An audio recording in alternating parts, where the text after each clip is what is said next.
San Francisco, the Facebook founder Mark Zuckerberg and his wife, Dr. Priscilla Chan, have vowed to put their enormous wealth toward philanthropic causes.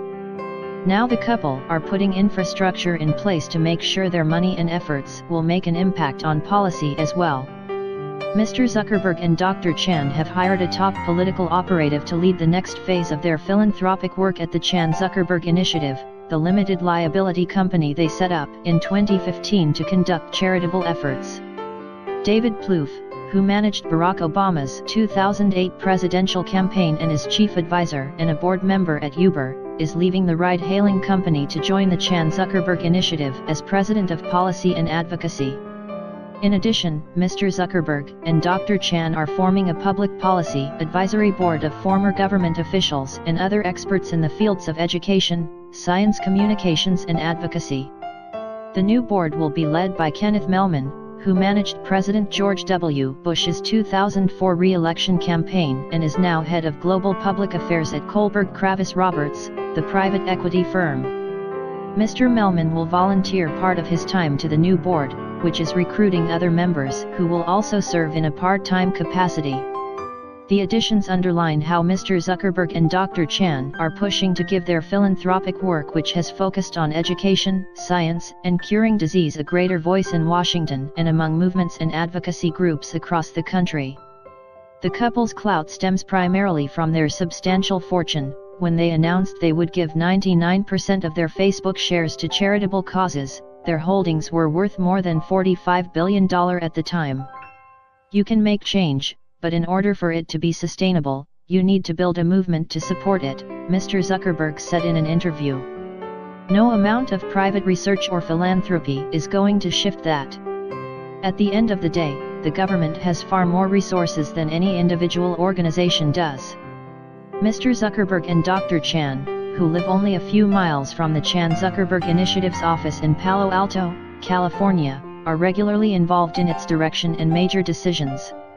The couple have identified several main causes, including curing all disease, to which they have pledged $3 billion, and changing the way children are educated through personalized learning, under which teaching is more tailored to each child. In his new role, Mr. Plouffe will run the Chan-Zuckerberg Initiative's policy and advocacy team. Mr. Plouffe described the job in terms similar to a campaign effort. Curing disease, improving education through personalized learning, and building technology and tools to help organizations reach their full potential are areas with widespread support and massive potential for mobilization, great storytelling, and smart policy engagement, he wrote in a Facebook post. Travis Kalanick, Uber's chief executive, described Mr. Plouffe's departure as amicable. Mr. Plouffe will remain on Uber's board and continue advising Mr. Kalanick. Mr. Zuckerberg and Dr. Chan unveiled the Chan-Zuckerberg Initiative not long after the 2015 birth of their daughter, Maxima Chan Zuckerberg, known as Max. In a letter written to her that was posted on Facebook at the time, Mr. Zuckerberg and Dr. Chan outlined several reasons for directing their philanthropy toward advancing human potential and promoting equality for those in Max's generation. Almost immediately, however, Mr. Zuckerberg and Dr. Chan came under fire for the organizational structure of the initiative.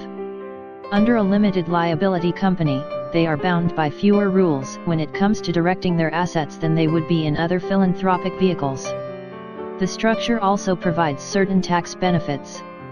The couple have used money in the LLC to invest in start-ups related to their educational and scientific interests. Mr. Plouffe and Mr. Mellman join other notable appointments.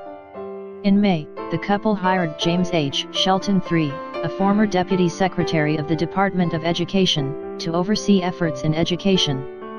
Corey Bargman, a neuroscientist formerly of Rockefeller University, was tapped in September as President of Science. Brian Pinkerton, a former Amazon executive, was named Chief Technology Officer in October. Mr. Zuckerberg's earlier efforts in policy included Forward.us, an advocacy group focused on immigration reform, a popular issue in Silicon Valley because of the high number of engineers that come from outside the United States to join technology companies. The group's efforts largely stalled after President Obama shelved plans for an immigration overhaul in 2014. Mr. Zuckerberg continues to support the group's efforts separately from the Chan Zuckerberg initiative. Still, Mr. Zuckerberg said he still wanted to spur change at a national level. Our government, at the federal and state level, spends 50 times more on treating people who are sick than we spend finding cures so that people don't get sick in the first place, Mr. Zuckerberg said in the interview. That's a thing that I think needs to shift, and the only way to do that is through advocacy.